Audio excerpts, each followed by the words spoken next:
7h-10h sur Radio Courtoisie, suivez la ligne droite. Et pour cette chronique, donc, en partenariat avec SOS Chrétien d'Orient, je le disais, nous recevons Benjamin Blanchard, le directeur de l'association. Bonjour Benjamin. Bonjour Liselotte Dutreuil. Alors, vous revenez tout juste du Liban. Est-ce que vous pourriez nous parler de ce qui se passe là-bas, justement ? Et oui, je suis rentré hier soir du Liban où la situation est toujours bloquée. Figurez-vous qu'il n'y a pas de président de la République au Liban depuis octobre 2022. Le gouvernement est démissionnaire depuis début 2022 et le président de la Chambre des députés, qui est là depuis 1992, a une santé chancelante du haut de ses 86 ans et est soumis à un Hezbollah omnipotent. Pourtant, l'économie va mieux. Et donc le Liban est la preuve qu'un pays sans gouvernement peut continuer à exister.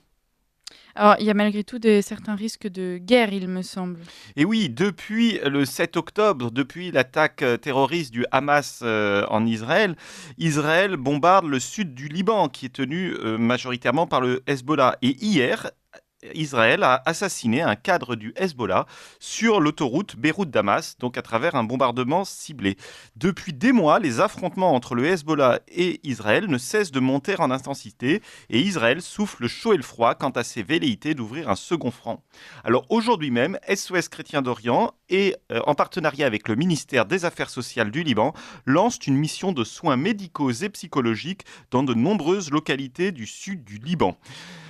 La crainte des Libanais est toujours la même, qu'une guerre comme celle de 2006, une guerre ouverte, se reproduise. Donc en 2006, nous avions vu Israël envahir, en tout cas bombarder très largement toute la partie sud du Liban jusqu'à Beyrouth. À SOS Chrétien d'Orient, nous nous tenons prêts à toute éventualité, mais bien sûr, nous espérons qu'Israël n'en viendra pas à une telle extrémité. Alors, on espère aussi que la France pourra travailler avec vous, puisqu'on le rappelle, la France et le Liban ont aussi des liens très forts. Et comme on voit que vous pouvez déjà travailler avec le gouvernement libanais, on espère que ce sera le cas avec celui français. Merci pour ces bons souhaits, Liselotte Dutreuil, mais ce n'est pas gagné.